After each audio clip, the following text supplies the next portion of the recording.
کہانی ہے 1938 کی کیلی نام کے آدمی کی۔ وہ اپنی کنٹری کا بیسٹ پسٹل شوٹر تھا، اور اس کے ملک میں جو نیشنل چیمپئن شپ ہوئی تھی وہ ساری کیلی نے ہی جیتی تھی، اور سب کو آلموسٹ یقین تھا کہ 1940 میں جو اولمپکس ہونے والے ہیں اس میں گولڈ میڈل کیلی ہی کو ملے گی۔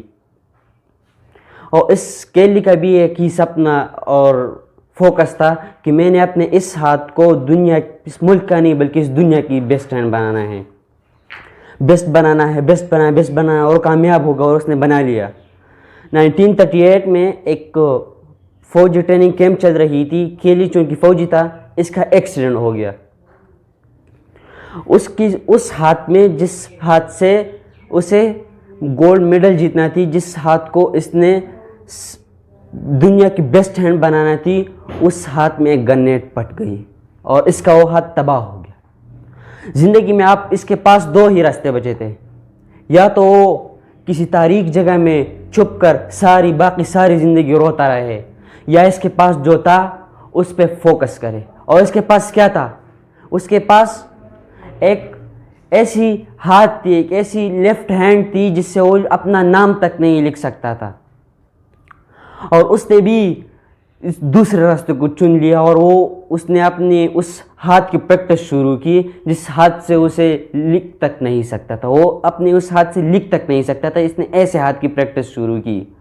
ایک مہینہ تو چلا اس ہاسپٹل میں علاج کرنے میں، اور ٹھیک ایک مہینے بعد اس نے اپنے ایک ایسی ہاتھ کی ٹریننگ شروع کی جس سے وہ لکھ تک نہیں سکتا تھا، اس نے اپنا نام تک نہیں لکھ سکتا تھا۔ 1939 میں اس ملک میں پھر نیشنل چیمپئن شپ ہو رہی تھی، چونکہ کسی کو پتہ نہیں تھا کہ کیلی نے دوبارہ سے اپنے دوسرے ہاتھ کی پریکٹس شروع کی ہے، تو کیلی بھی وہاں نیشنل چیمپئن شپ میں گیا۔ وہاں پر تو ساری جو مقابلے کرنے والے آئے تھے، بیسٹ پسٹل شوٹر تھے، وہ کیلی کو دیکھ کر طنز انداز میں ہنسنے لگے اور کہنے لگے، یہ ہوتا ہے اسپورٹس مین شپ، بیچارہ کیلی معذور ہو کے پھر بھی آیا ہمارا حوصلہ بڑھانے۔ لیکن کیلی نے کیا کہا؟ کیلی نے کہا کہ میں تم لوگوں کی حوصلہ بڑھانے نہیں، میں تم سے کمپیٹ کرنے آیا ہوں، میں تم سے مقابلہ کرنے آیا ہوں۔ اور نیشنل چیمپئن شپ ہوئی تو کس نے جیتی؟ دا مین وتھ اونلی ہینڈ، کیلی نے جیتی۔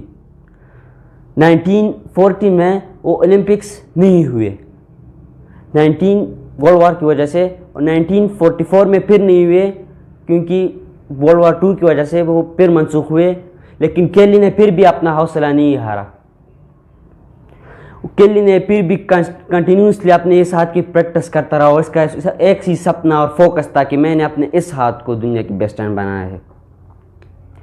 1948 میں نیشنل چیمپئن شپ اولمپکس ہوئی، ساری دنیا کی بیسٹ پسٹل شوٹر آئے تھے اپنے بیسٹ ہینڈ سے کمپیٹ کرنے، اور یہ کیلی اپنے ایک لیفٹ ہینڈ سے کمپیٹ کر رہا تھا جس سے وہ لکھ تک نہیں سکتا تھا، اور کون جیتا؟ دا مین وتھ اونلی ہینڈ۔ 1952 میں پھر اس طرح ہوا کہ ساری دنیا کی بیسٹ پسٹل شوٹر آئے تھے اپنے بیسٹ ہینڈ سے کمپیٹ کرنے، اور کیلی اپنی لیفٹ ہینڈ سے کمپیٹ کر رہا تھا اپنے اس ہاتھ سے جس سے وہ کبھی لکھ تک نہیں سکتا تھا، اور کون جیتا؟ دا مین وتھ اونلی ہینڈ، اور کیلی پھر سے جیتا۔ اور اس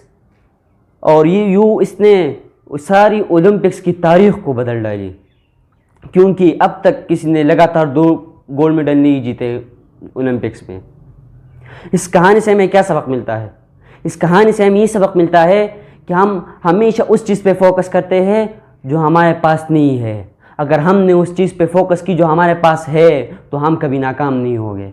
ہم ہمیشہ اس لیے ناکام ہوتے ہیں کہ ہم اس چیز پہ سوچتے ہیں جو ہمارے پاس نہیں ہے۔